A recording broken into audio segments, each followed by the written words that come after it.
Olá, sejam bem-vindos à nossa videoaula tópico 1 do curso de Conservação Ambiental. Meu nome é Djalma Coriolano e venho lembrar a todos que o nosso curso foi estruturado em tópicos.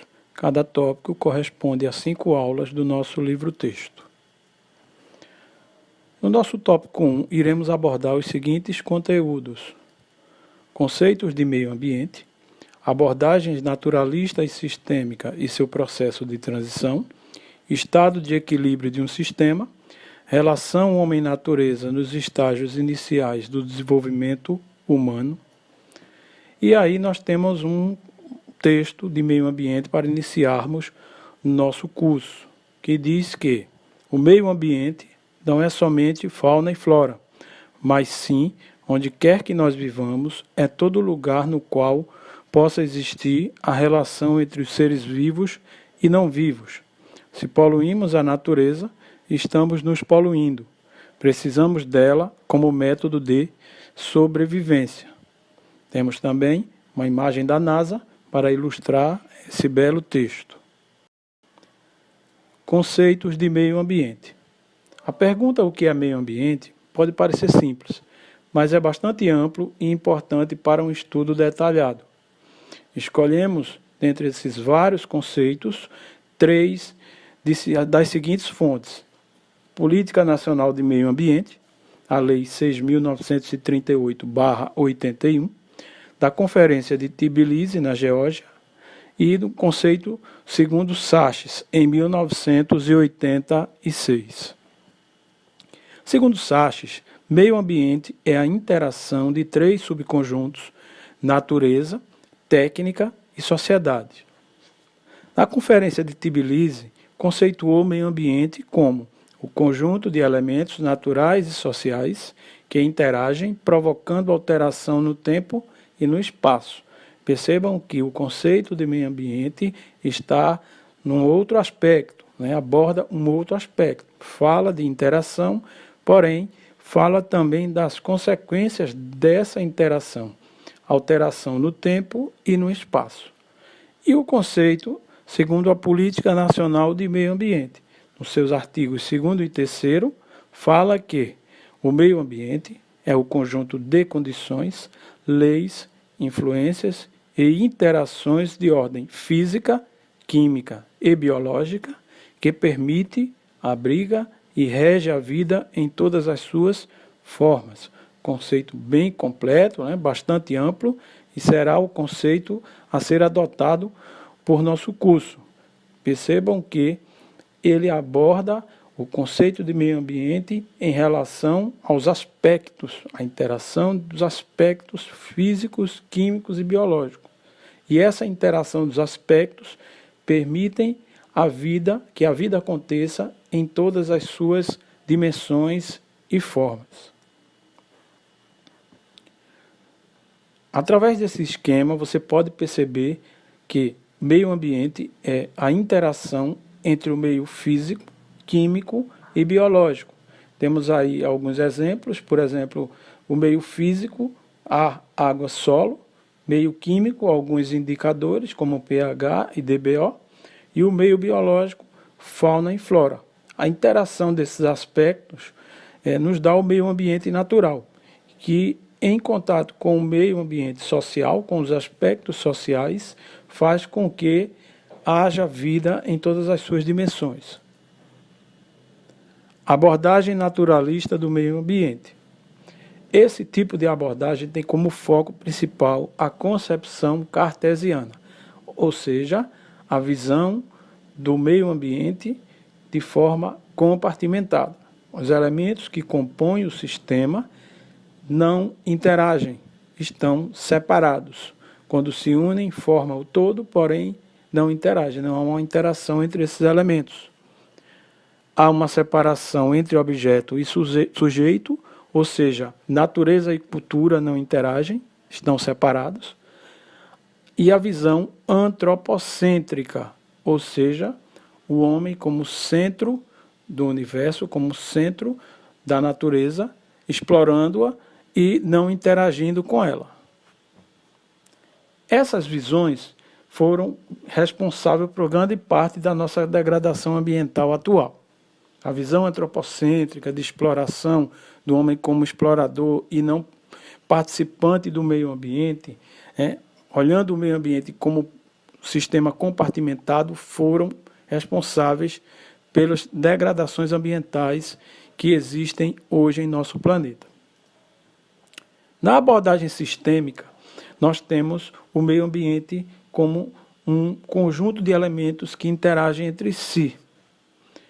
O conceito de consciência como coisa e sim como processo é uma visão de Capra, numa análise querendo passar o sistema como um processo de interação entre as partes, querendo fazer jus ao conceito da abordagem sistêmica e trabalhando o processo como uma teia de elementos. O meio ambiente como sistema, como falamos, interação dos elementos físico, químico, biológicos, sociais, psicológicos. Nesse meio aí, nós temos uma transição, uma abordagem para outra, da naturalista para a sistêmica. Quando isso acontece, a questão ambiental é vista e é analisada sob um outro ângulo, uma forma multidimensional, ou seja, sob várias dimensões, de maneira interdisciplinar e transdisciplinar. O estado de equilíbrio de um sistema. O equilíbrio de um sistema depende basicamente do estado dos seus elementos. Interdependência. Sabemos que o sistema possui elementos e esses elementos interagem entre si. Para que o sistema esteja em equilíbrio, esses elementos precisam estar interagindo de forma harmônica.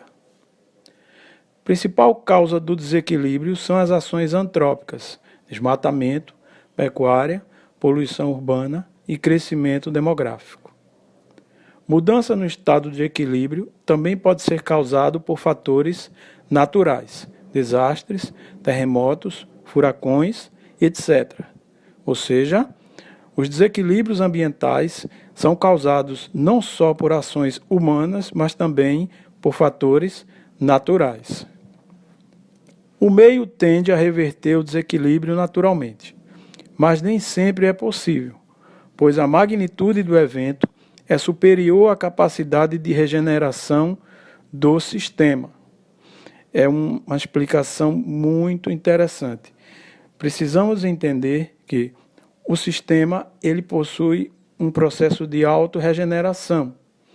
Quando esse processo não acontece, é quando a magnitude do evento, ou seja, o tamanho da ação, o processo de velocidade dessa ação externa é maior do que a velocidade de regeneração do sistema, causando aí um desequilíbrio.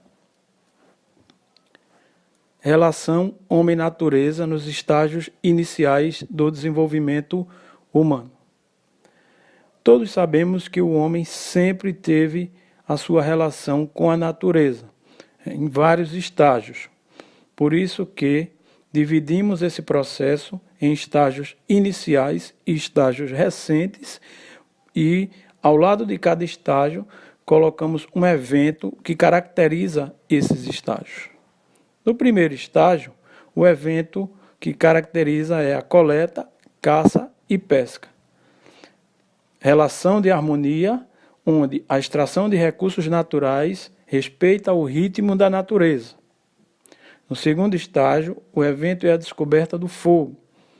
Há uma perturbação do equilíbrio ecológico, porém, não colocando em risco as espécies.